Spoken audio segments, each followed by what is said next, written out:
అందరికీ నమస్కారం. ఈరోజు గ్రామ పంచాయతీ కుర్చీ అనే మూవీ డబ్బింగ్ పూర్తయింది. నాకు ఇందులో అవకాశం ఇచ్చిన డైరెక్టర్ నాని నాయుడు గారికి, అలాగే ప్రొడ్యూసర్ జీఆర్కే గారికి ధన్యవాదాలు సార్.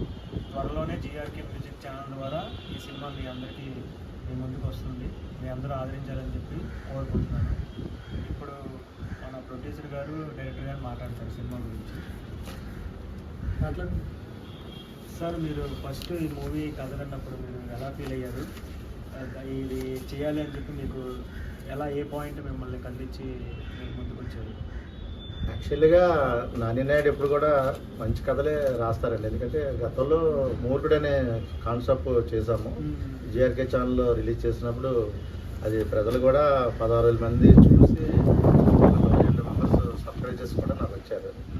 అయితే ఏదైనప్పటికీ కొద్దిగా లాంగ్ వెళ్ళిన తర్వాత మళ్ళీ ఆయన నా దగ్గర ఈ కథతో ముందుకు వచ్చారు. గ్రామ పంచాయతీ కుర్చీ ఇది బాగుంటుంది, ఒక విలేజ్ వాతావరణం అని చెప్పినప్పుడు నేను ఎప్పుడైనా ఆయన చెప్పినప్పుడు నేను ఏది నో అన్నండి. ఆ కథ బాగుంటేనే దానికి నేను చెప్తాను రావాలని. కాబట్టి కథ బాగుంది, చూశాను. ఈరోజు మీ అందరూ యాక్టింగ్ చేసిన తర్వాత నాకు చెప్పలేను, ఇంకా చాలా ఆనందంగా ఉంది. ఎందుకంటే అంత బాగా సబ్జెక్టు తీసుకొచ్చారు నాని నాయుడు గారు. నిజంగా ప్రతి ఒక్క యాక్టరు, వెంకటరమణ గారు ఏమి, నాని వెంకట గారు ఏమి, గద్దె అప్పలరాజు గారు ఏమి, అలాగే మీరు సూర్య, మీరు కూడా, అలాగే తమ్ముడు శివ, అలాగే అందరూ దివ్యతేజ, ఇంకా ఉషశ్రీ గారు, అలాగే నాని వెంకట గారు అయితే ప్రత్యేకమైన రూల్ వేస్తారండి విలేకరు కన్నా. నిజంగా చాలా అందరికీ ఆశ్చర్యపడే పాత్ర అండి అది. చాలా బ్యూటిఫుల్ పాత్ర. అది ఎలాగంటే మనం సినిమా మీరు చూస్తున్నట్టు ఉండదండి ఆ కథలోని. ఆ విధంగా డిజైనింగ్ చేయడం అనేది నాకు నచ్చింది. చాలా వారావారీగా ఉంటుంది. ఎవరు నువ్వు ఎక్కువ నేను తక్కువ అని కాకుండా డైలాగ్ డెలివరీస్ మాత్రం చాలా చక్కగా రాశారు. నిజంగా ఈ మూవీ మాత్రం చూడండి అందరూ. ఎందుకంటే ఏదో నా ఛానల్లో చూడండి అని కాకదండి, చూసిన తర్వాత మీరే చెప్తారు ఈ సినిమా ఎలాగుందనేది. ఇది మంచి కథ అయితే ఇచ్చారు. తమ్ముడు సూర్య కూడా బాగా నటించారు, అలాగే రేష్మా గారు కూడా చాలా బాగా నటించారు. ప్రతి కళాకారులు కూడా దీనికి ఒక కలర్ఫుల్ అనేది తీసుకొచ్చారండి. చాలా వండర్ఫుల్ మూవీ అండి గ్రామ పంచాయతీ గురించి. కాబట్టి ప్రతి ఒక్కరు చూడవలసిందిగా కోరుకున్నాను. Thank you all. సార్, మీరు చెప్పండి, మీరు ఎన్నో కథలు డైరెక్షన్ చేశారు, యాక్టింగ్ చేశారు, లిరిసిస్ట్గా చేస్తున్నారు, సింగర్గా అన్ని రంగాల్లో ఉన్నారు. మీరు ఈ పాయింట్ని ఇప్పుడు వెంటనే మీకు స్ట్రైక్ అయ్యి మీరు ఈ కథని వెంటనే తీయాలని చెప్పి మీకు ఎలా అనిపించింది? అంటే మీరు చాలా కథలు రాసుకుని ఉంటారు కదా, సో అందులో మీకు ఈ కథ ఇప్పుడు చేశారు కాబట్టి మీ ఫీలింగ్స్ ఏంటి? ముందుగా అందరికీ నమస్కారం అండి. నా పేరు నాని నాయుడు. ఇక గ్రామ పంచాయతీ కుర్చీ అనే ఈ మినీ మూవీ గురించి మీ అందరికీ కొన్ని విషయాలు తెలియజేస్తానండి. ఏంటంటే ముందుగా ఇందులో నటించినటువంటి నటీనటులకు, సాంకేతిక నిపుణులకు, అలాగే ప్రతి ఒక్కరికి కూడా సపోర్ట్ చేసిన వారందరికీ కూడా నేను పేరున ధన్యవాదాలు తెలియజేసుకుంటానండి. ఎందుకంటే ఒక మనిషి ఒక ప్రయత్నం చేసేటప్పుడు ఆ మనిషికి సపోర్ట్ అనేది అవసరం అండి. సపోర్ట్ లేకపోతే ఏం చేయలేం. ఈ గ్రామ పంచాయతీ కుర్చీ అనే మూవీకి చాలామంది సపోర్ట్ చేశారండి. సపోర్ట్ చేయబెట్టుకు ఇంత త్వరగా మేము షూటింగ్ అయితే పూర్తి చేసుకోవడం జరిగింది. మరీ ముఖ్యంగా ప్రొడ్యూసర్ గారు అయితే చాలా ఫాస్ట్గా ఉన్నారండి.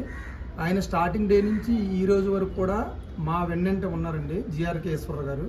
అయితే ఇది అతి త్వరలో సినిమా అయితే మీ అందరి ముందు తీసుకొస్తామండి. తప్పకుండా మీరు అందరూ చూడండి. అలాగే ఈ గ్రామ పంచాయతీ మూవీకి నేను డైరెక్షన్ చేస్తున్నానండి. అలాగే ఇందులో నేను ఒక చిన్న క్యారెక్టర్ అయితే చేశాను, అది జర్నలిస్ట్గా చేశాను.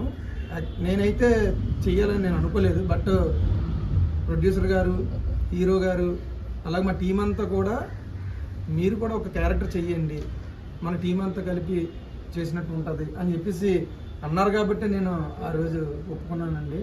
ఎందుకంటే ఒక మనిషి ఒక బాధ్యత తీసుకొని దాని మీద పనిచేయడం అంటే చిన్న విషయం కాదు. నేను చాలా కష్టపడుతున్నాను కూడా, బట్ అన్నీ హ్యాండిల్ చేయలేమనే ఉద్దేశంతో అయితే నేను యాక్టింగ్ చేయను అనేసి ఈ సినిమాలో అన్నాను ముందు. కానీ అలా లేదు, నువ్వు తప్పకుండా నువ్వు యాక్ట్ చేయాలి, నువ్వంటూ నీకు అన్నిట్లోనూ పట్టు ఉంది కాబట్టి యాక్టింగ్ కూడా చెయ్యి అని చెప్పేసి మరీ ప్రొడ్యూసర్ గారు అయితే ఈశ్వర గారు పట్టుబట్టారండి. సో దానికి నేను ఒకరు మనల్ని ఇలా చేయమన్నప్పుడు మనం ఎందుకు చేయకూడదు, చెయ్యాలి అని చెప్పేసి నేను చేశానండి. సో ఆ క్యారెక్టర్ అయితే మాత్రం చాలా బాగా వచ్చింది. అలాగే ఇందులో నటించినటువంటి అందరూ కూడా సూపర్ అండి. నువ్వా నేనన్నట్టు ఉంటుంది సినిమా. వారు అంటే ఒక వారు ఎలా ఉంటుందంటే హీరో నుంచి విలన్కి, హీరోకి, అలాగే అలాగే ఏంటంటే నేను చెప్పలేకపోతాను. అంటే నేను నా సినిమా గురించి నేను చెప్పడం కాదు, చూపిస్తాను ఎలా ఉంటుందండి. అయితే ఏంటంటే నేను అనేది ఏంటంటే అందరికీ, ప్రేక్షక మహాదేవులందరికీ కూడా నేను కోరేది ఏంటంటే మమ్మల్ని ఆదరించండి. ఎందుకంటే మేము ఎంతో కష్టపడి ఈ సినిమాని తీసాం అనకూడదు, కానీ చిన్నదే ప్రాపర్టీ ఇష్యూస్లో కానీ అన్నిటిలో మేమే పరిగెట్టి మేమే చేసామండి. ఈ రోజుల్లో పెద్ద పెద్ద స్టార్స్కి అయితే ఎలాగ పేరుంది, కానీ కొత్తగా వస్తున్నటువంటి వాళ్ళకి ఆదరణ లేదండి. ప్రేక్షకులు ఏదైనా ఆదరిస్తే అది బ్రహ్మ పైకి వెళ్తుంది. మీరే జడ్జిమెంట్, మాకు మీరే మా సినిమా చూసి మీరే జడ్జిమెంట్ ఇవ్వండి. అప్పుడు అది తీసుకొని మేము మరింత ముందుకు వెళ్తాం. అన్నిటికన్నా కష్టం ఏంటంటే సినిమా తీయడం అండి. సినిమా తీయడం అంటే అంత ఈజీ కాదు, చాలా కష్టం. ఆ కష్టాలు ఏంటో మా కళాకారులందరికీ తెలుసండి. ప్రేక్షకులు చప్పట్లు కొడితే ఆ చప్పట్లతో మా కడుపు నింపుకుంటామండి. ఇప్పుడు కూడా మేము ఇప్పుడు ఎదురు చూసేది ఏంటంటే ఎంత త్వరగా సినిమా రిలీజ్ అయితే ప్రేక్షకులకు వెళ్ళిన తర్వాత మీరేమో ఇలా యాక్ట్ చేశారండి, లేదా మీరు ఇలా డైరెక్ట్ చేశారండి అని చెప్పేసి వస్తాయి కదా, వాటితో మేము కడుపు నింపుకుంటామండి. దానికోసం మేము ఎదురు చూస్తున్నాం. మేమైతే సమాజానికి ఉపయోగపడే చిత్రాలు మేము తీస్తాం తప్ప ఏది కూడా అసభ్యకరంగా అయితే మేము చేయమండి. ముఖ్యంగా నేనైతే మాత్రం సొసైటీకి ఉపయోగపడే చిత్రాలు తీస్తాను. నేను ఎప్పుడూ చెప్పాను. సో మన కోసం కాదు, ప్రజల కోసం చేయాలి ఏదైనా. అది ప్రజల కోసం చేస్తేనే ప్రజలు ఆదరిస్తారు. అందువల్ల ఏంటంటే నేను ప్రజల కోసం అయితే చేశానండి. ఇది మంచి మెసేజ్ ఓరియంటెడ్ మూవీ అండి. విలేజ్ బ్యాక్ డ్రాప్, గ్రామాల్లో ఏం జరుగుతున్నది అనేది మేము ఈ చిత్రాన్ని చిత్రీకరించామండి. చాలా అలాగే ముఖ్యంగా ఒకరి పేరు అనేది నేను చెప్పలేనండి. ఇందులో నటించిన నటీనటులు, అలాగే సాంకేతిక నిపుణులు, అలాగే మాకు సపోర్ట్ చేసినటువంటి గ్రామాలు ఉన్నాయి కొన్ని. ఆ గ్రామ ప్రజలకు, పెద్దలకు అందరికీ కూడా నేను శిరస్సు వంచి నమస్కరిస్తున్నానండి. ఇంతకంటే నేను ఏం చెప్పను. సినిమా రిలీజ్ అయిన తర్వాత చూడమని మాత్రం చెప్తున్నాను. దయచేసి అన్ని సినిమాల్లో కాదండి మా సినిమాను ఒక్కసారి చూడండి. చూసిన తర్వాత మీరు మాకు సపోర్ట్ చేయండి. ముఖ్యంగా ఈ ఫిల్ము దేంట్లో రిలీజ్ అవుతుందంటే జీఆర్కే మ్యూజిక్ అని చెప్పేసి యూట్యూబ్లోకి వెళ్ళి కొట్టండి. అందులో మేము రిలీజ్ చేస్తున్నామండి.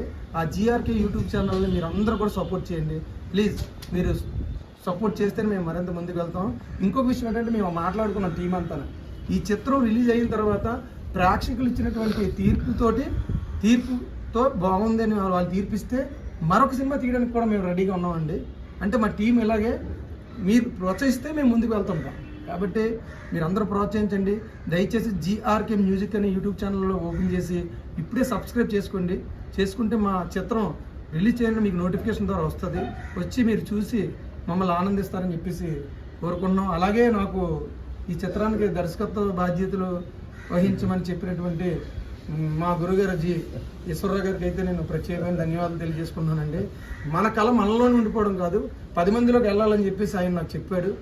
అందువల్ల నువ్వు ఎలాగైనా సరే చేసి ప్రూవ్ చేసుకో, నేను నీకు సపోర్ట్ చేస్తాను అని చెప్పేసి నాకు సపోర్ట్ చేశాడండి ప్రొడ్యూసర్గా. తప్పకుండా ఆయన సపోర్ట్ చేశారు కాబట్టి ఆయన కోసం నేను పనిచేస్తున్నానండి ఈరోజు. తప్పకుండా మీ అందరి ఆశీస్సులు మాకు ఉండాలి. మా చిత్ర యూనిట్ అంతటి కూడా మీరు సపోర్ట్ చేసి ముందుకు నడిపిస్తారని చెప్పేసి నేను కోరుకుంటూ సెలవు తీసుకుంటున్నాను. నమస్కారం.